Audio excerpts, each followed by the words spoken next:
فكيف أجيب يا ويحي ومن ذا سوف يحميني أسلي النفس الحمد للہ وکفی وسلام علی عبادہ الذین اصطفی اما بعد۔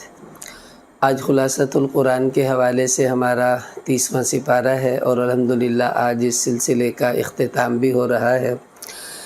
اس پارے میں چونکہ چھوٹی چھوٹی صورتیں ہیں، ویسے تو کل 39 رکوع بنتے ہیں، لیکن صورت کے حساب سے ہی ہمیں انشاءاللہ اس کی تفصیل عرض کرنی ہے۔ ابتدا سورہ نبا سے ہے۔ نبا خبر کو کہتے ہیں، عن النبأ العظیم، چونکہ اس صورت میں یہ لفظ ہے، اسی مناسبت سے اس کا نام رکھا گیا۔ تو ابتدا میں اللہ تعالیٰ نے ان لوگوں کو خطاب کیا کہ جو لوگ منکرین قیامت ہیں، پھر اس کے بعد یہ فرمایا کہ اپنی قدرت کو بتایا، الم نجعل الارض مہادا، کہ ہم نے زمین کو بچھونا بنایا، پہاڑوں کو میخوں کی طرح گاڑا، پھر تمہیں جوڑا جوڑا پیدا کیا، نیند کو بنایا، رات کو بنایا تمہارے لیے، دن میں تم روزی تلاش کرتے ہو، 7 آسمان بنا دیے، سورج بنا دیا چمکتا ہوا، پانی اتارا، کھیتیاں اگائیں۔ پھر اس کے بعد اللہ نے احوال قیامت کو بیان کیا کہ قیامت کا دن جب آئے گا، سور پھونکا جائے گا تو تم فوج در فوج آؤ گے، آسمان کھول دیے جائیں گے، اس کے دروازے، پہاڑ چلیں گے، اور پھر یہ جو لوگ نافرمان تھے ان کا انجام بتایا، ان جہنم کانت مرصادا، کہ دوزخ ان کی طاق میں ہے، انتظار میں ہے، اور وہ بہت ہی برا ٹھکانہ ہے نافرمانوں کے لیے۔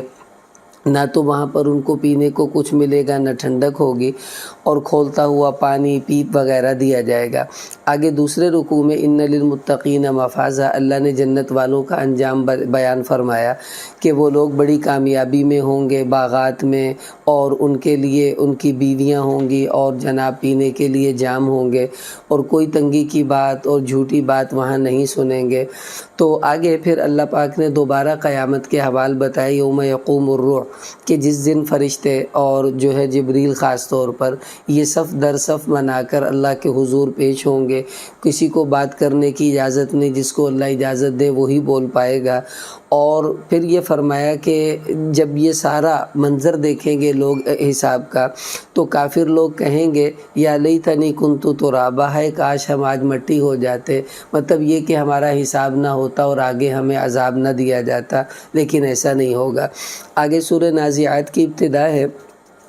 نازعات اصل میں روح کھینچنے والے فرشتے ہیں۔ اللہ پاک نے بہت سے فرشتوں کی قسمیں اٹھائی ہیں، ہواؤں والوں کی، روح کھینچنے والوں کی، اور سب کی قسم اٹھا کر پھر قیامت کو ثابت کیا ہے کہ یوم ترجف الراجفہ، کہ وہ آنے والا ہے وہ وقت جب زمین کام بیٹھے گی، اور اس کے بعد جو ہے دل ہول میں پڑ جائیں گے۔ اور یہ تو لوگ کہتے ہیں انا لمردودون فی الحافرہ، کہ ہمیں دوبارہ اٹھایا جائے گا جب ہم مٹی ہو جائیں گے، ہڈی بن جائیں گے۔ تو اللہ پاک فرما رہے ہاں فَإِنَّمَا هِيَ زَجْرَةٌ وَاحِدَةٌ، وہ تو ایک چیخ ہے قیامت، اور تم سب لوگ پھر اس کی آواز سن کر چلو گے۔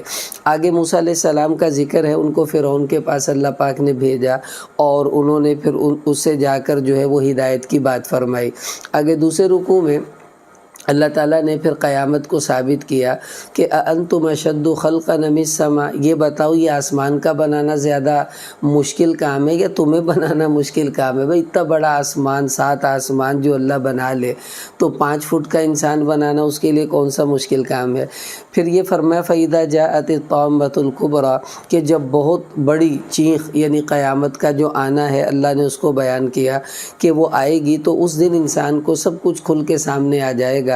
پھر انجام بتایا کہ جو نافرمان ہوں گے ان کا انجام دوزخ ہوگا، اور جو اللہ سے ڈرنے والے ہوں گے، اپنی خواہشات کو روکنے والے ہوں گے، ان کا انجام اللہ پاک نے فرمایا کہ وہ جنت ہوگا۔ پھر یہ فرمایا یسألوک عن الساعۃ، اے نبی جی آپ سے قیامت کے بارے میں سوال کرتے ہیں، تو آپ ان سے پوچھئے کہ فیما انت من ذکرہا، کہ اس بارے میں کیا یعنی تمہیں دلچسپی ہے، اپنے رب کی طرف تم سب کو جانا ہی جانا ہوگا، اور میں تو ان سے کہہ دیجئے کہ انما انت منذر، کہ آپ صرف ڈرانے کے لیے آئے ہیں، باقی اس کا علم اللہ پاک کے پاس ہے۔ آگے سورہ عبس کی ابتدا ہے، عبس وتولی اس کا لفظ ہے، اصل میں ایک نابینا صحابی تھے عبداللہ ابن ام مکتوم، وہ حضور کے پاس آئے، سردار بیٹھے ہوئے تھے، تو انہوں نے اپنی طرف توجہ کرنے کی کوشش کی، حضور کو یہ بات ناگوار گزری، چونکہ وہ نابینا تھے، ان کو تو نہیں پتہ کون بیٹھا ہوا ہے۔ تو اللہ تعالیٰ نے پھر یہ آیتیں اتاری کہ وہ لوگ تو ہدایت کو چاہتے بھی نہیں، آپ کو ان کی فکر ہے، اور جو ہدایت کا متلاشی ہے وہ یخشا، وہ اللہ سے ڈرتا بھی ہے، اور آپ نے اس کی طرف توجہ نہیں کی۔ تو تنبیہ کے طور پر تربیت کے لیے یہ آیات اللہ پاک نے اتاری۔ تو اس سے پتہ چلا کہ جن سے محبت ہوتی ہے ان کی تربیت اور چھوٹی چھوٹی باتوں کی اصلاح بھی کی جاتی ہے، اور یہ حضور علیہ السلام اور اللہ تعالیٰ کی محبت کی نشانی بھی تھی۔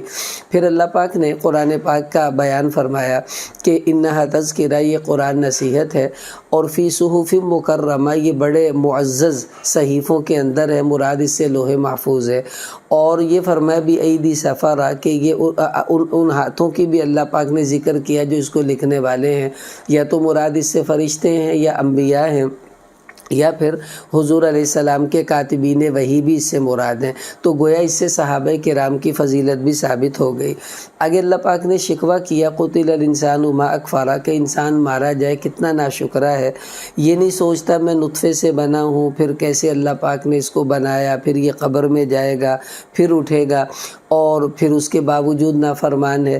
پھر فرمایا فَلْيَنْظُرُ الْإِنسَانُ إِلَىٰ طَعَامِهِ، انسان کو چاہیے کہ اپنے کھانے پر غور کرے، کہ ہم پانی برساتے ہیں، زمین کو پھاڑتے ہیں، اس سے کیسے غلے، کھیتیاں، یہ سب اگاتے ہیں، اسی طرح جب تم مر جاؤ گے ہم تمہیں بھی زمین سے نکالیں گے، یہ ثابت کرنا تھا۔ پھر فرمایا فَإِذَا جَاءَتِ الصَّاخَّةُ، قیامت کو بیان کیا کہ جب قیامت آئے گی تو یفر المرء من اخیہ، آدمی اپنے بھائی سے بھاگے گا، ماں سے، اپنے باپ سے، بیوی سے، دوستوں سے، سب سے بھاگے گا، اس لیے کہ کوئی مجھ سے نیکی نہ مانگ لے اور مجھے دینی نہ پڑ جائے۔ پھر فرمایا کہ کچھ چہرے اس دن روشن ہوں گے اور مسکراتے ہوئے ہوں گے، اور کچھ چہرے جو ہیں وہ تھکے ہوئے اور غبار آلود ہوں گے، اور یہ کافروں کے ہوں گے۔ آگے سورہ تکویر ہے، اللہ پاک نے قیامت کی نشانیاں بتلائیں کہ جو سورج جو ہے یہ لپیٹ دیا جائے گا، چاند بے نور ہو جائیں گے، ستارے، پہاڑ چلیں گے، اور جناب جانور وحشی باہر نکل آئیں گے۔ اور وَإِذَا الْمَوْءُودَةُ سُئِلَتْ، وہ پہلے زمانے میں بچیوں کو زندہ ہی دبا دیتے تھے پیدا ہوتے ہی۔ اللہ پاک فرما رہے اس دن وہ بچی بھی سوال کرے گی بھی ای ذنب قتلت، بتاؤ مجھے کس گناہ کی وجہ سے قتل کیا گیا تھا۔ پھر یہ فرمایا کہ اللہ پاک نے یہ جو قرآن بھیجا جبریل کے واسطے سے، تو اس کی صفات بتائیں کہ ایک تو وہ کریم ہے، عزت والا، پھر ذی قوہ، قوت والا بھی ہے، اور مطاع، فرما بردار ہے، امین، امانت دار ہے۔ مطلب یہ کہ اس نے وحی کے پہنچانے میں ذرہ برابر بھی کوئی کوتاہی نہیں کی، اور نہ کوئی خیانت کا معاملہ اس نے کیا ہے۔ پھر اللہ پاک نے انسانوں سے شکوہ کیا فَأَيْنَ تَذْهَبُونَ، تم کہاں بھاگے جا رہے ہو، ان ہوا الا ذکر للعالمین، یہ قرآن تو جہان والوں کے لیے نصیحت اتر کر آیا ہے، تم اس کو چھوڑ کر کون سی نصیحتیں اور کون سے معاملات میں پڑے ہوئے ہو۔ آگے سورہ انفطار کی ابتدا ہے، اذا السماء انفطرت، کہ اللہ پاک فرما رہے قیامت کی نشانیاں بتائیں کہ آسمان چر جائے گا، ستارے جھڑ جائیں گے، سمندروں میں آگ لگ جائے گی، اور یعنی وہ ابل پڑیں گے، اور قبریں پھٹیں گی، لوگ اس میں سے نکل آئیں گے۔ اس دن ہر بندے کو پتہ چل جائے گا اس نے کیا بھیجا اور کیا پیچھے چھوڑا۔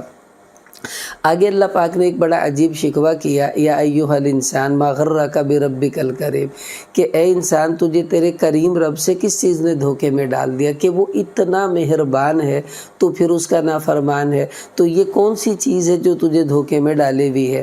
پھر اللہ پاک نے یہ فرمایا کہ تمہارے اوپر کرامن کاتبین ہر وقت موجود ہیں، فرشتے جو لکھ رہے ہیں تمہارے اعمال کو۔ پھر یہ بتایا ابرار جو نیکوکار ہیں وہ تو نعمتوں میں ہوں گے، فجار جو نافرمان ہیں وہ دوزخ کا ایندھن بن جائیں گے۔ آگے سورہ مطففین کی ابتدا ہے۔ مطففین وہ لوگ جو ناپ تول میں کمی کرنے والے، تو اللہ پاک نے فرمایا ویل ان کے لیے ہلاکت ہے۔ مطلب یہ کہ جو ناپ تول میں کمی کریں یا کسی بھی معاملات میں خیانت سے کام لیں وہ اس میں شامل ہو جائیں گے۔ پھر یہ فرمایا کہ جب لیتے ہیں تو پورا پورا لیتے ہیں اور دینے کی دفعہ یہ کم دیتے ہیں، کیا ان کو یہ نہیں پتہ انہم مبعوثون، کہ ان کو قیامت والے دن اٹھایا جائے گا، پھر ان سے حساب لیا جائے گا۔ پھر یہ فرمایا کہ جو فجار نافرمان ہیں سجین میں ہوں گے، مطلب یہ کہ ان کی روحیں روحیں، سجین یہ دوزخ کا ایک ٹھکانہ ہے جہاں نافرمانوں کی روحیں چلی جاتی ہیں، یہ سب وہاں ہوں گے۔ اور جو نیک لوگ ہیں فرمایا علیین، ان کی روحیں علیین میں چلی جائیں گی، یہ جنت کا مقام ہے۔ تو روحیں یعنی فرشتوں کے کنٹرول میں آ جاتی ہیں، بروں کی بھی نیکوں کی بھی۔ اب لوگ کہتے ہیں نہیں جی روحیں جمعرات کو گھر آتی ہیں، بھائی کیسے آتی ہیں؟ نیک روح تو آئے گی نہیں، اتنی پولوشن میں اتنی گندگی میں وہ کیا لینے آئے گی جنت کو چھوڑ کر، اور بری روح کو فرشتے آنے نہیں دیں گے، تو کیسے وہ کون سی روحیں آتی؟ کوئی روح نہیں آتی۔ یہ اصل میں جنات ہوتے ہیں جو انسانوں کو گمراہ کرنے کے لیے اس قسم کے امور کرتے ہیں کہ جس سے انسانوں کا عقیدہ جو ہے وہ خراب ہو جائے۔ تو روحوں کا آنا قطعاً کسی یعنی شرعی دلیل سے ثابت نہیں ہے۔ پھر اللہ پاک نے یہ فرمایا کہ جو نیک لوگ جنت میں جائیں گے ان کا انجام بتایا کہ وہ مسحریوں پر ہوں گے، چہرے ان کے تر و تازہ ہوں گے، اور وہ شراب پئیں گے جس پر مہر لگی ہوئی ہوگی، اور چشمے ہوں گے ان کے لیے۔ پھر ان الذین اجرموا، یہاں سے وہ بتایا کہ جو نافرمان لوگ تھے وہ ایمان والوں کو تنگ کرتے تھے، مطلب وہ گزرتے تو ان سے ٹھٹھا مذاق کرتے اور یہ کہتے کہ لو صاحب یہ تو گمراہ لوگ ہیں وغیرہ وغیرہ۔ تو اللہ پاک فرما رہے کہ آج قیامت کا دن آ گیا ہے، فَالْيَوْمَ الَّذِينَ آمَنُوا، آج ایمان والے ان کافروں پر ہنسیں گے اور وہ مسحریوں پر بیٹھے ان کا انجام جو ہے وہ دیکھ رہے ہوں گے۔ آگے سورہ انشقاق کی ابتدا ہے، اِذَا السَّمَاءُ انشقت، کہ آسمان چر جائے گا اس دن، زمین جو ہے وہ اپنے رب کے حکم کے تابع ہو جائے گی اور زمین کو پھیلا دیا جائے گا، اور جو کچھ زمین ہے وہ سب نکال کر باہر کرے گی۔ اور فرمایا یا ایھا الانسان انک کادح الی ربک کدحا فملاقی، اللہ پاک فرما رہے انسان تو رفتہ رفتہ اپنے رب کی طرف سفر طے کر رہا ہے، اور ان قریب تیرے رب سے ملاقات ہو جائے گی، بچپن سے جوانی، جوانی سے بڑھاپا، اور پھر موت، اور سیدھا اللہ سے تیری ملاقات ہو جائے گی۔ تو اس سے باخبر کیا جا رہا ہے کہ تم کہیں کھڑے ہوئے نہیں ہو، تم منزل کی طرف بڑھ رہے ہو، اپنی فکر کرنی چاہیے۔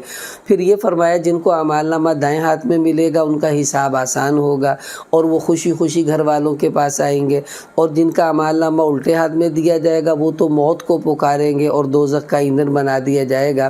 اور اللہ پاک فرما رہے کہ وہ تو یہ سمجھتے تھے کہ ہمیں اٹھایا ہی نہیں جائے گا، ہمارا حساب ہی نہیں ہوگا، دیکھو آج ان کا حساب بھی ہم نے لے لیا۔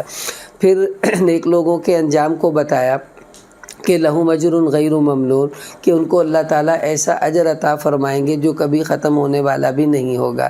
آگے سورہ بروج کی ابتدا ہے، یہ ایک بادشاہ تھا، وہ لوگوں کو شرک کی دعوت دیتا تھا، تو ایک نوجوان بچہ اس نے پھر اس کو توحید کی دعوت دی، بادشاہ اس کے خلاف ہو گیا۔ پھر اس بچے نے یعنی پوری قوم کو جمع کیا اور ان کے سامنے اللہ کا پیغام رکھا۔ پھر بادشاہ نے اس بچے کو قتل کرنے کی کوشش کی، اللہ تعالیٰ نے اس کو پھر زندہ کر دیا، تو یعنی کہ وہ مرا ہی نہیں بلکہ دوسرے مارنے والے مر گئے۔ تو پھر اس بچے نے خود کہا کہ مجھے مارنا چاہتے ہو تو یوں کہو بسم ربی ھذا الغلام، کہ اس غلام کے بچے کے رب کی قسم کے نام کے ساتھ تجھے تیر ماریں گے تو میں مروں گا۔ انہوں نے ایسے ہی کیا، وہ خود تو شہید ہو گیا لیکن باقی سارے لوگ مسلمان ہو گئے کہ واقعی اس کا رب کوئی قوت والی ذات ہے۔ تو پھر اس بادشاہ نے ان لوگوں کو مار دیا کہ بڑی بڑی خندقیں کھدوائیں، اس میں آگ جلوا کر ان کو ڈلوایا۔ تو اللہ پاک نے اس منظر کو بیان کیا کہ قتل اصحاب الاخدود، کہ وہ خندق والے لوگ قتل کیے گئے، النار ذات الوقود، ایسی آگ میں جو بھڑکائی گئی تھی، اور وہ دائیں بائیں لوگ بیٹھے تھے، اور وہ سب منظر اللہ پاک نے بیان کیا۔ پھر آگے ایمان والوں کے بارے میں بیان فرمایا کہ نیک لوگ جنت میں جائیں گے اور وہاں نہریں ہوں گی، ان کے لیے یہ بڑی کامیابی ہے۔ پھر یہ فرمایا ان بطش ربک لشدید، کہ تیرے رب کی پکڑ جو ہے وہ بڑی سخت ہے۔ اور یہ بھی فرمایا کہ هل اتاک حدیث الجنود، اللہ تعالیٰ نے ان کے برے انجام کو بیان کر کر بطور دلیل کے قوم فرعون، قوم سمود، ان کا ذکر فرمایا کہ دیکھو ہم ان لوگوں کو بھی جو ہے وہ ہلاک کر چکے ہیں، تو باقی کسی کو ہلاک کرنا کون سا مشکل بات ہے۔ آگے سورہ طارق کی ابتدا ہے، اللہ پاک نے قسمیں اٹھائیں، اس آسمان کی قسم اٹھا کر اور نجم ثاقب کی قسم اٹھا کر، اور یہ فرمایا وما ادراک ما الطارق، اور تمہیں کیا پتہ وہ طارق کھٹکھٹانے والی چیز کیا ہے، وہ ستارہ ہے۔ آگے اللہ پاک نے پھر یہ فرمایا کہ فَلْيَنْظُرِ الْإِنسَانُ مِمَّا خُلِقَ کہ انسان کو اپنی پیدائش پر غور کرنا چاہیے، کیسے ہم نے اس کو ایک اچھلتے ہوئے قطرے سے پیدا کیا، اور جو ہے وہ منی کا قطرہ یعنی مرد کی پیٹھ اور عورت کی جو ہے وہ سینے سے نکل کر آتا ہے۔ پھر یہ فرمایا کہ جب اللہ نے اس طرح تمہیں پہلی بار بنایا تو إِنَّهُ عَلَى رَجْعِهِ لَقَادِرٌ وہ تمہیں دوبارہ بھی بنا سکتا ہے۔ پھر یہ قسم اٹھا کر فرمایا إِنَّهُ لَقَوْلٌ فَصْلٌ کہ یہ جو قرآن ہے یہ فیصلہ کن بات ہے جو میرے نبی نے بتا دی ہے، اور یہ کوئی مذاق نہیں ہے۔ لیکن اللہ فرما رہے ہیں کہ فَمَهِّلِ الْكَافِرِينَ اے نبی جی میں ان کی تدبیر کر رہا ہوں، آپ ان کو تھوڑی مہلت دے دیجئے، ان کا انجام ان قریب برا ہونے والا ہے۔ آگے سورہ اعلیٰ کی ابتدا ہے۔ اللہ تعالیٰ نے حضور علیہ السلام کو حکم دیا کہ اپنے رب کی تسبیح میں لگ جائیے جس نے پیدا کیا اور برابر کیا، اور وہی ہر چیز کی جو ہے وہ تدبیر کرنے والا ہے۔ آگے پھر اللہ پاک نے حضور علیہ السلام کو فرمایا سَنُقْرِئُكَ فَلَا تَنْسَى اے نبی جی ہم آپ کو خود پڑھائیں گے ایسا کہ پھر آپ بھولیں گے نہیں۔ آگے پھر حضور علیہ السلام کو یہ فرمایا فَذَكِّرْ إِن نَفَعَتِ الذِّكْرَىٰ کہ آپ نصیحت کیجئے، اور یہ نصیحت دینا نفع دے گا تب بھی، نہیں دے گا تب بھی آپ بہرحال لوگوں کو نصیحت کرتے رہیے۔ پھر یہ فرمایا قد افلح من تزکا کہ جس نے اپنے اندر تزکیہ کر لیا، اپنا اندر پاک کر لیا، وہ کامیاب ہو گیا۔ اور یہ فرمایا وذکر اسم ربہ فصلی اور وہ اپنے رب کا جو ہے ذکر کرتا ہے اور نماز پڑھتا ہے۔ اچھی صفات بتلائی ایمان والوں کی۔ آگے پھر سورہ غاشیہ کی ابتدا ہے۔ حل اتاک حدیث الغاشیہ چھا جانے والی قیامت کا ذکر ہے۔ تو اللہ پاک نے دو چہرے بتائے، وجوہ یومئذ خاشیہ کچھ چہرے تھکے ہوئے ذلیل ہوں گے، عاملۃ ناصبہ دنیا میں بڑی محنت کی، ڈٹ کر کی، لیکن پھر بھی دوزخ کا ایندھن بنیں گے، کیوں؟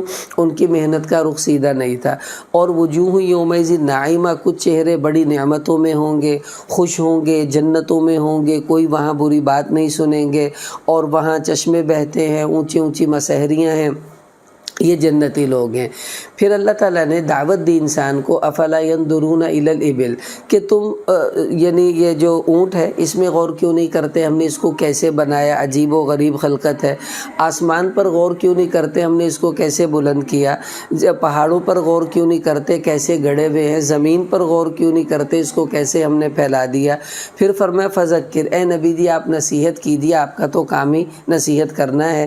لست علیہم بمسیطر آپ کوئی داروغی نہیں ہے جو زبردستی ان سے کام لیں گے، بس محبت سے کہہ دیجیے، جو مان لے ٹھیک، جو نہ مانے آپ کی ذمہ داری نہیں ہے۔ آگے سورہ فجر کی ابتدا ہے۔ اللہ تعالیٰ نے فجر کی نماز کی قسم اٹھائی، 10 راتوں کی ولیال عشر یہ ذی الحجہ کی 10 راتیں ان کی قسم اٹھا لی ہیں۔ اور قسم اٹھانے کے بعد پھر اللہ پاک نے فرمایا قوم عاد سمود قوم فرعون کا ذکر کیا، اور یہ فرمایا فَأَكْثَرُوا فِيهَا الْفَسَادَ کہ انہوں نے زمین میں بڑے فساد پھیلائے ہوئے تھے۔ پھر اللہ کی پکڑ ان لوگوں پر آ گئی۔ ڈرانا یہ تھا کہ اگر یہ پکڑے گئے، یہ تم سے زیادہ طاقتور تھے، تم کیسے بچ پاؤ گے۔ آگے فرمایا فَأَمَّا انسان کہ انسان کو اللہ تعالیٰ جب آزماتا ہے اور اس پر نعمتیں اور اس کا اکرام کرتا ہے تو یہ کہتا ہے واہ واہ میرے رب نے بڑا اکرام کیا۔ وَأَمَّا إِذَا مَا ابْتَلَىٰ اور جب اللہ آزمائش لاتا ہے، تھوڑی تنگی دے دیتا ہے رزق کی، تو کہتا ہے ربی اہانن ارے میرے رب نے تو مجھے رسوا کر دیا۔ تو اللہ فرما رہے یہ کتنا انسان کا عجیب معاملہ ہے کہ خوشی میں تو اللہ یاد آتا ہے اور جب تنگی آتی ہے تو اللہ پر شکوے کرنے لگتا ہے۔ پھر آگے قیامت کے احوال کا ذکر کیا اور یہ فرمایا کہ اذا دکت الارض دکن دکا کہ جب زمین جو ہے اس کو کھٹکھٹا دیا جائے گا اور جو فرشتے آئیں گے جو ہے وہ صف در صف آ جائیں گے اور دوزخ لائی جائے گی، اس دن انسان کو نصیحت ہو جائے گی، لیکن وَأَنَّا لَهُ الذِّكْرَىٰ آج کی نصیحت کوئی فائدہ نہیں دے گی بلکہ دنیا میں نصیحت ہونی چاہیے تھی۔ پھر فرمایا کہ یقول یا لیتنی نافرمان لوگ کہیں گے ہائے کاش میں کچھ آگے بھیج لیتا، لیکن اس کا اب کوئی فائدہ نہیں۔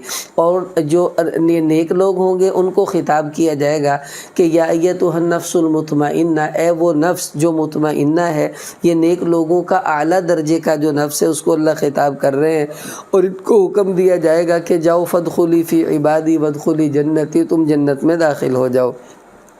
آگے سورہ بلد کی ابتدا ہے، اور لا اقسم بہذا البلد، اللہ نے قسم اٹھائی اس شہر کی، مراد اس سے مکہ ہے۔ وانت حل، اللہ فرما رہے آپ بھی تو اسی شہر میں جو ہے وہ رہ رہے ہیں، چونکہ ہمارے نبی کی پیدائش اور جوانی اور نبوت کی ابتدا وہ سب مکہ ہی سے ہوئی تھی۔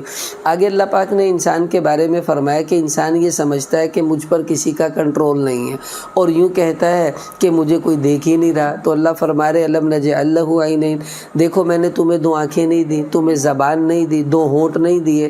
جب میں تمہیں دیکھنے کی صلاحیت دے رہا ہوں تو کوئی تمہیں بھی تو دیکھ رہا ہوگا، اور وہ اللہ ہی ہے۔ آگے فرمایا فلاقتحم العقبہ، کہ یہ اپنے آپ کو بچاؤ کی صورت اختیار کیوں نہیں کرتا؟ کیا صورت ہے بچاؤ کی؟ فرمایا غلام آزاد کرے، کھانا کھلائے، مسکینوں پر رحم کرے، اور پھر نیک اعمال کرے، صبر سے کام لے، ایک دوسرے کو صبر کی ترغیب بھی دیں۔ آگے اللہ پاک نے سورہ شمس کی ابتدا ہے، اور اس میں قسمیں اٹھائی ہیں سورج کی، چاند کی، دن کی، رات کی، آسمان کی، زمین کی، نفس کی، سب قسمیں اٹھا کر فرمایا فَأَلْهَمَهَا فُجُورَهَا وَتَقْوَاهَا، ہم نے ہر آدمی میں اچھائی اور برائی دونوں مادے رکھ دیے ہیں۔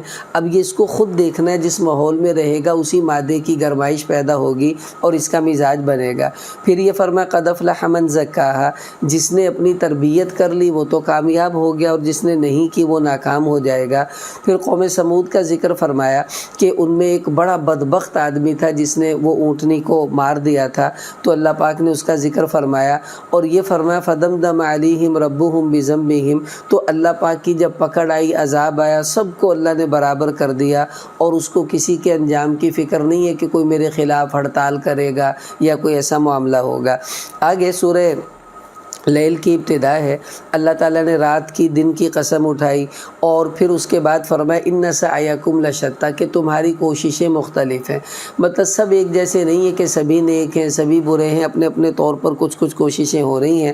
پھر یہ فرمایا کہ جو نیک لوگ ہیں فَسَنُيَسِّرُهُ لِلْيُسْرَىٰ، ہم ان کو نیکی کے لیے آسان کر دیتے ہیں، ان کی طبیعت بن جاتی ہے، وہ نیک کام کرتے ہیں۔ اور جو برے لوگ ہیں فَسَنُيَسِّرُهُ لِلْعُسْرَىٰ، ان کو برائی آسان کر دی جاتی ہے۔ جیسے لوگ کہتے ہیں میرے لیے تو الٹے ہاتھ کا کام ہے، جیب کاٹنا، چوری کرنا، مطلب ان کے لیے یہ کام سہل کر دیے گئے۔ آگے اللہ پاک نے پھر یہ بیان فرمایا وَسَيُجَنَّبُهُ الْأَتْقَى، کہ اس دوزخ سے ہم سب سے بڑے متقی آدمی کو بچا لیں گے۔ اور مفسرین فرماتے ہیں ان آیات کا شان نزول ابو بکر صدیق رضی اللہ عنہ کے بارے میں ہے، تو اللہ کے قرآن نے اتقا ابو بکر صدیق کو کہا یہ سب سے بڑا متقی ہے، اور اخیر میں فرمایا وَلَسَوْفَ يَرْضَىٰ، اور اللہ ان کو راضی کریں گے، ان قریب یہ اپنے اللہ سے خود راضی ہو جائیں گے۔ تو اس سے پتہ چلا کہ اللہ جل جلالہ کی رضا ابو بکر صدیق کے لیے ہے، اور اعلان فرما دیا کہ ان قریب اللہ پاک ان سے جو ہے وہ راضی ہونے والے ہیں۔ اور یہی لفظ اگلی صورت میں حضور کو اللہ نے فرمایا کہ فترضا، کہ آپ کا رب آپ کو اتنا دے گا کہ آپ راضی ہو جائیں گے۔ اس کا پتہ چلا کہ حضرت ابوبکر صدیق اور رسول اللہ صلی اللہ علیہ وسلم دونوں کے لیے اکٹھے فضائل بتائے ہیں، اور دونوں قبر میں اکٹھے، غار میں اکٹھے، ہر جگہ اللہ نے ان کو اکٹھا رکھا۔ انشاءاللہ جنت میں بھی وہ حضرات اکٹھے ہی رہیں گے۔ آگے سورہ والضحیٰ کی ابتدا ہے، اس میں اللہ پاک نے قسمیں اٹھائیں۔ اصل میں حضور علیہ السلام پر بہت دن وحی نہیں آئی تھی، تو کچھ کافر لوگ کہنے لگے کہ ان کا رب ان سے ناراض ہو گیا ہے، اس نے ان کو چھوڑ دیا ہے۔ تو اللہ پاک نے پھر پہلے قسمیں اٹھائیں، اور قسمیں اٹھانے کے بعد فرمایا ما ودعک ربک وما قلی، نہ تو آپ کے رب نے آپ کو چھوڑا ہے نہ وہ آپ سے ناراض ہے۔ پھر انعامات کا ذکر کیا کہ نبی جی دیکھیے ہم تو آپ کو اتنا دیں گے کہ آپ راضی ہو جائیں گے، اور دیکھیے کہ آپ یتیم تھے، ہم نے آپ کو ٹھکانہ دیا، پھر آپ ہماری محبت میں ناواقف تھے، پھر ہم نے ہدایت کی صورتیں پیدا کی، قرآن اتارا، اور آپ ہماری محبت میں آگے بڑھ گئے۔ پھر یہ فرمایا کہ آپ مالدار نہیں تھے، ہم نے آپ کو غنی کیا۔ پھر حکم دیا کہ یتیموں کو ڈانٹنا نہیں ہے، فقیروں کو جھڑکنا نہیں ہے، اور اپنے رب کی جو نعمتیں ہیں ان کو بیان کیجیے۔ اس سے پتہ چلا اللہ جو انعامات ہم پر کرے ان کو بیان کرنا یہ بھی ایک نیکی کا کام ہے۔ آگے سورہ انشراح کی ابتدا ہے، علم نشرح سورت شروع ہو رہی ہے۔ اللہ پاک نے اپنے نبی پر انعامات کا ذکر کیا کہ ہم نے آپ کا سینہ نہیں کھولا، ہم نے آپ کا بوجھ نہیں اتار دیا، بتائیں کہ ہم نے آپ کے ذکر کو بلند نہیں کیا، کیا اور یہ فرمایا کہ تنگی کے بعد آسانی آتی ہے، یہ بہت بڑی تسلی ہے ہر ایمان والے کے لیے۔ پھر حضور کو حکم دیا کہ جب آپ دینی امور سے فارغ ہو جائیں پھر اپنے اللہ کے سامنے کھڑے ہو کر اس کی طرف رجوع کیجئے۔ تو پتہ چلا کہ جو بھی نیک کاموں میں مشغول ہوتے ہیں ان کو چاہیے کچھ تنہائی میں بھی اللہ جل جلالہ سے رجوع کی کوشش کرنی چاہیے، یہی سنت ہے۔ آگے سورہ 3 کی ابتدا ہے، اللہ نے قسمیں اٹھائیں کہ انجیر کی قسم، زیتون کی قسم، طور سینہ جو پہاڑ ہے اس کی قسم اور مکہ کی قسم اٹھا کر فرمایا انسان کو ہم نے بہترین صورت میں پیدا کیا ہے اور پھر رفتہ رفتہ دوبارہ ہم اس کو اسی صورت میں لے آئیں گے۔ مطلب جیسے بچپن میں پھر جوانی پھر بڑھاپے میں وہی ہو جاتا ہے جو بچپن میں ہوتا ہے، نہ چل سکتا ہے، دانت گر جاتے ہیں، تو جو بچپنے کی حالت ہے بڑھاپے میں وہی ہو جاتی ہے۔ تو آگے اللہ پاک نے فرمایا کہ جو ایمان و عمل والے ان کے لیے تو بہت بڑا اجر ہے جو کبھی ختم نہیں ہوگا۔ سورہ اقرا بسم ربک الگ کی ابتدا ہے، اس میں اللہ تعالیٰ نے فرمایا حضور علیہ السلام کو یہ سب سے پہلی آیات قرآن کی اتری غار حرا کے اندر۔ اللہ پاک نے فرمایا کہ نبی جی آپ پڑھیے اپنے رب کا نام لے کر جس نے آپ کو پیدا کیا ہے اور انسان کو جمے ہوئے خون سے پیدا کیا۔ آگے پھر اللہ پاک نے فرمایا کلا ان الانسان لیطغی، شکوہ کیا کہ انسان بڑا سرکش ہے، وہ یہ اپنے آپ کو مستغنی سمجھتا ہے کہ اسے اپنے رب کے پاس جانا ہی نہیں ہے، حالانکہ اس کو تو جانا ہے۔ پھر آگے اللہ پاک نے بیان فرمایا ارأیت الذی ینہا، ہمارے نبی حرم میں نماز پڑھتے تھے تو ابو جہل بدبخت آ کر آپ کو منع کرتا تھا، اس کا بیان کیا کہ دیکھا نہیں ایسے بندے کو کہ جو نماز پڑھنے سے روکتا ہے ایک بندے کو، اور اگر یہ ہدایت پر ہو بندہ تو وہ تو کتنی خیر کی بات ہے، ہمارے نبی ہدایت پر ہیں، اور وہ دوسرا بدبخت ایسا ہے۔ اللہ پاک فرما رہے الم یعلم بان اللہ یری، کیا اسے یہ نہیں پتا کہ اللہ اسے دیکھ رہا ہے، اگر باز نہیں آیا تو ہم اس کی پیشانی کے بالوں سے اس کو گھسیٹیں گے۔ علماء فرماتے ہیں کہ اس کی قیامت والے انجام کو اللہ نے بیان کیا۔ آگے سورہ قدر کی ابتدا ہے، اللہ پاک نے فرمایا کہ اس قرآن کو ہم نے لیلۃ القدر میں اتارا اور یہ 1000 مہینوں سے بھی زیادہ اللہ کے ہاں بہتر ہے۔ اب کتنی بہتر ہے یہ تو اللہ ہی جانتے ہیں۔ تو اس کی نشانی بتائی کہ اس رات میں فرشتے آتے ہیں اپنے رب کے حکم سے اور صبح تک یہ رات سلامتی والی ہوتی ہے۔ تو الحمدللہ اب رمضان چل رہا ہے، اللہ کرے یہ شب قدر ہمیں نصیب ہو جائے اور یہ 1000 مہینوں سے بھی بہتر ہے، تو کتنی بڑی خیر کی یہ بات ہوگی جس آدمی کو اللہ اس رات میں عبادت کی توفیق دے دیں۔ آگے سورہ بینہ کی ابتدا ہے، اللہ پاک نے اہل کتاب اور مشرکین کو بیان فرمایا کہ یہ لوگ رسول ہمارے ان کے پاس آئے اور کتاب لے کر آئے، فیہا کتب قیمہ، بڑی مضبوط کتاب تھی وہ، لیکن اس کے باوجود انہوں نے اختلاف کیا، حالانکہ ان کو تو حکم دیا گیا تھا کہ یہ خالصتاً اللہ کی عبادت کرے۔ پھر انجام بتایا کہ جو ایمان و کافر لوگ ہیں، مشرکین اہل کتاب، جو بھی فی ناری جہنم، وہ تو دوزخ میں گئے، یہ سب سے گندی مخلوق ہیں، اور ایمان والے یہ سب سے اچھی مخلوق ہیں، ان کو اللہ تعالیٰ نے جنت کا اعلان فرمایا اور یہ فرمایا رضی اللہ عنہم، اللہ ان سے راضی اور یہ بھی اللہ تعالیٰ سے راضی ہو جائیں گے۔ آگے سورہ زلزال کی ابتدا ہے، اللہ نے اس میں قیامت کا منظر بیان فرمایا کہ جب زلزلہ آئے گا زمین میں اور اخرجت الارض، زمین اپنے بوجھ نکال کے باہر پھینک دے گی، انسان کہے گا بھئی اس کو کیا ہو گیا، اور پھر زمین اپنی خبریں بتائے گی کہ کون کون سا کام میرے اوپر کس کس نے کیا ہے، اور یہ کیسی عجیب بات ہے۔ اللہ رحم فرمائے، ہمیں ہر وقت اللہ سے ڈرنا چاہیے کہ جب زمین بتائے گی تو کیا کیا بتائے گی یہ اللہ ہی بہتر جانے۔ پھر یہ فرمایا کہ اس دن انسان اپنے رب کے سامنے جمع ہو جائیں گے، تو اب جس نے ذرہ برابر نیکی کی ہوگی اس کا بھی بدلہ ملے گا، وَمَن يَعْمَلْ مِثْقَالَ ذَرَّةٍ شَرًّا يَرَهُ، اور ذرہ برابر کوئی گناہ ہوگا تو اس کا بھی بدلہ اس کو ملے گا۔ آگے سورہ عادیات کی ابتدا ہے، اللہ تعالیٰ نے گھوڑوں کی قسمیں اٹھائیں، جو مجاہدین کے گھوڑے ان کے سانس پھول رہے ہیں، مٹی اڑا رہے ہیں اور جناب وہ ہانپتے ہوئے چل رہے ہیں۔ پھر قسمیں اٹھا کر فرمایا اِنَّ الْإِنسَانَ لِرَبِّهِ لَكَنُودٌ، کہ انسان اپنے رب کا بڑا ہی ناشکرا ہے۔ بھئی گھوڑوں کے بعد یہ کیا بات ہوئی؟ اللہ پاک یہ بتانا چاہتے ہیں کہ ایک گھوڑا مالک اس کو تھوڑا سا چارہ دیتا ہے، وہ اپنی جان دینے کو تیار ہے۔ اے انسان، تیرا رب تجھے اتنی نعمتوں سے نوازتا ہے، تو کیوں نہیں اپنے رب کا فرما بردار بنتا؟ پھر یہ فرمایا کہ یہ انسان مال کے بارے میں بڑا اس کی محبت ہے، اس کو یہ نہیں پتہ کہ جب قبروں سے اس کو نکالا جائے گا اور جو دلوں میں ہے اللہ اس کو نکال باہر کریں گے، اس کو یہ بات سوچنی چاہیے۔ آگے سورہ قاریعہ کی ابتدا ہے۔ قاریعہ یہ بھی قیامت کی ہی صفات ہیں، کھٹکھٹانے والی۔ تو اللہ پاک نے فرمایا کہ اس دن انسان آ کر جمع ہو جائیں گے، پہاڑ روئی کے گالوں کی طرح اڑیں گے، جس کا اعمال نامہ وزنی ہوا وہ جنت میں اور جس کا ہلکا رہ گیا فَأُمُّهُ حَاوِيَةٌ تو وہ دوزخ کا ایندھن بنے گا۔ اور تمہیں کیا پتا وہ دوزخ کیا ہے؟ وہ تو دہکتی ہوئی آگ ہے جس کو اللہ پاک نے بیان کیا۔ آگے سورہ تکاثر کی ابتدا ہے، اس میں اللہ پاک نے انسان کو نصیحت کی کہ دیکھو مال کے بڑھانے کے شوق نے تمہیں اللہ سے غافل کر رکھا ہے، حتیٰ کہ تم قبروں تک چلے جاتے ہو اور تمہیں عنقریب پتہ چل جائے گا جب تم دوزخ اپنی آنکھوں سے دیکھو گے اور تمہیں یقین ہو جائے گا کہ ہاں واقعی دوزخ ہے۔ ثم لتسألن یومئذ عن النعیم پھر اس دن تم سے ایک ایک نعمت کے بارے میں اللہ سوال کریں گے، اور بھائی کون ان نعمتوں کا جواب دے گا؟ ہم پر تو اتنی ہے جسے ہم گن نہیں سکتے، جواب کہاں پر دے پائیں گے۔ آگے سورہ عصر کی ابتدا ہے، اللہ نے قسم اٹھائی اور یہ فرمایا ساری دنیا کے انسان نقصان میں ہے، لیکن جو ایمان لے آئے، نیک اعمال کیے، حق بات کی تلقین کی، صبر کی تلقین کی، یہ نقصان سے بچ جائیں گے۔ تو پتہ چلا ایمان لانے سے آدمی کفر سے نکلتا ہے، یہ بھی کچھ نقصان سے بچا، لیکن اگر نیک اعمال نہیں کیے تو بھی نقصان میں ہے، تو یہ کرتا ہے یہ بھی کچھ نقصان سے بچ گیا۔ پھر تواصی بالحق اور تواصی بالصبر یہ بھی کرنا پڑے گا، تب پورے نقصان سے انسان بچ پائے گا۔ آگے سورہ ہمزہ کی ابتدا ہے، اللہ پاک نے فرمایا یہاں ڈانٹ ڈپٹ ہے، غیبت کرنے والے، چغلی کرنے والے، اشارے کرنے والے، وہ سب اس میں شامل ہیں کہ ان کے لیے ہلاکت ہے۔ یہ کون لوگ ہیں جو مال کو جمع کرتے ہیں، گنتے ہیں، زکوٰۃ نہیں دیتے اور یہ سمجھتے ہیں ان کا مال ہمیشہ انہیں قائم رکھے گا؟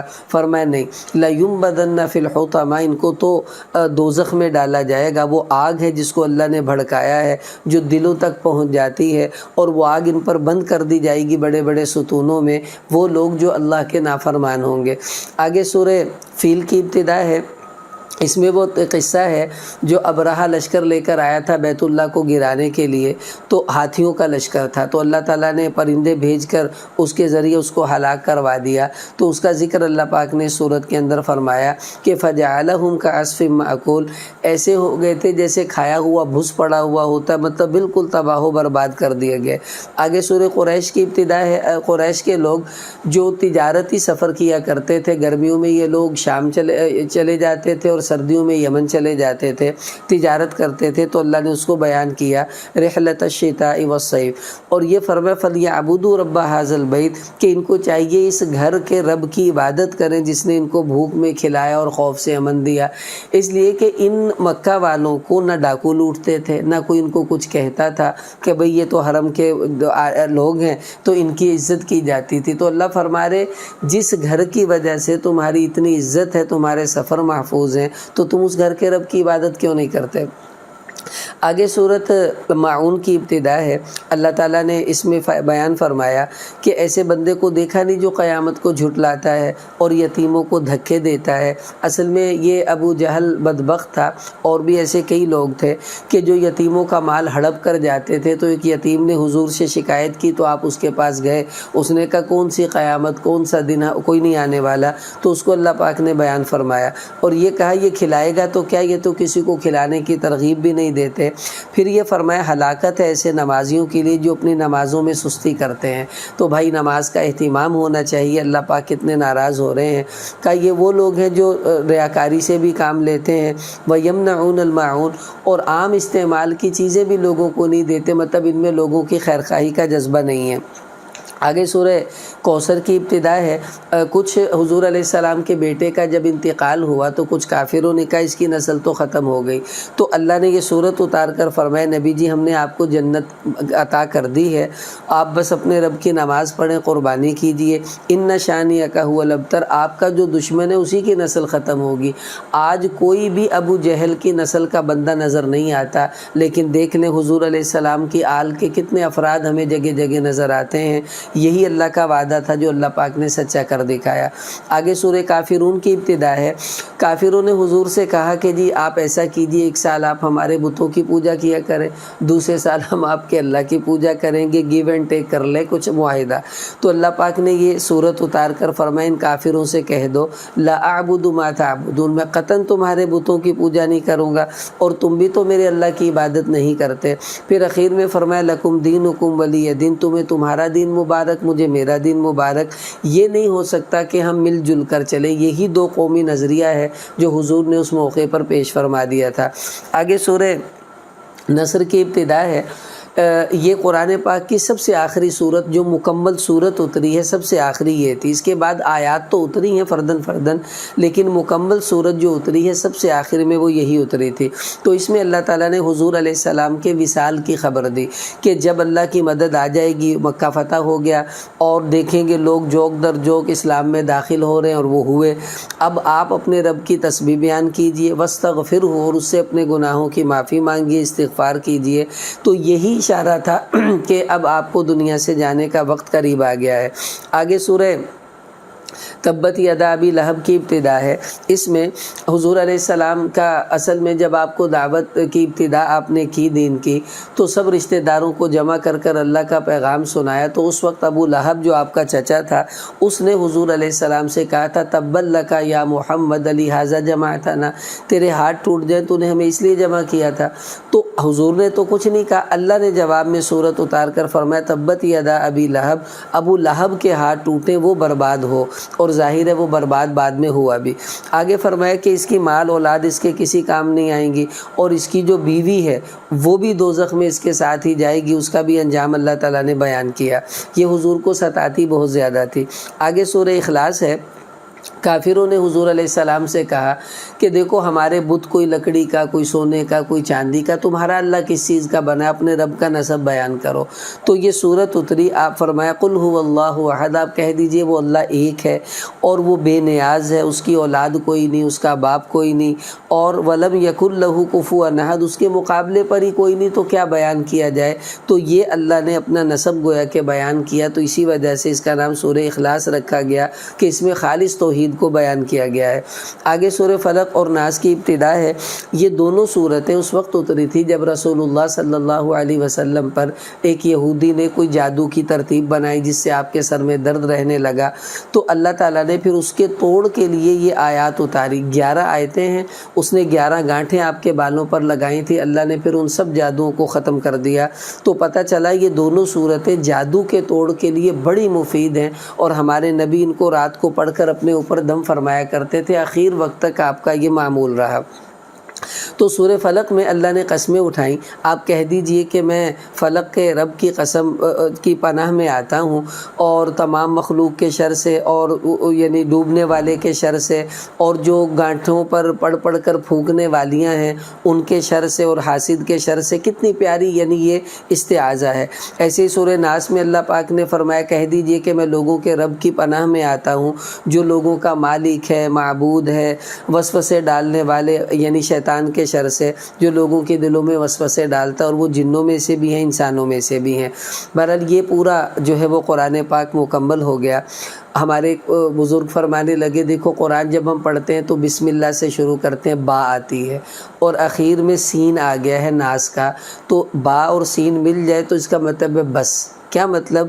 کہ یہی سب کچھ ہے، اس کے علاوہ کسی اور چیز کی ضرورت نہیں، بس قرآن ہی کو تھام لیں گے تو اللہ تعالی ہماری دنیا بھی سنواریں گے، آخرت بھی سنواریں گے۔ اللہ تعالی ہمیں قرآن پاک کے نور سے منور فرمائے، اور ہماری اولادوں میں بھی اس نور کو جاری فرمائے۔ وآخر دعوانا ان الحمد للہ رب العالمین۔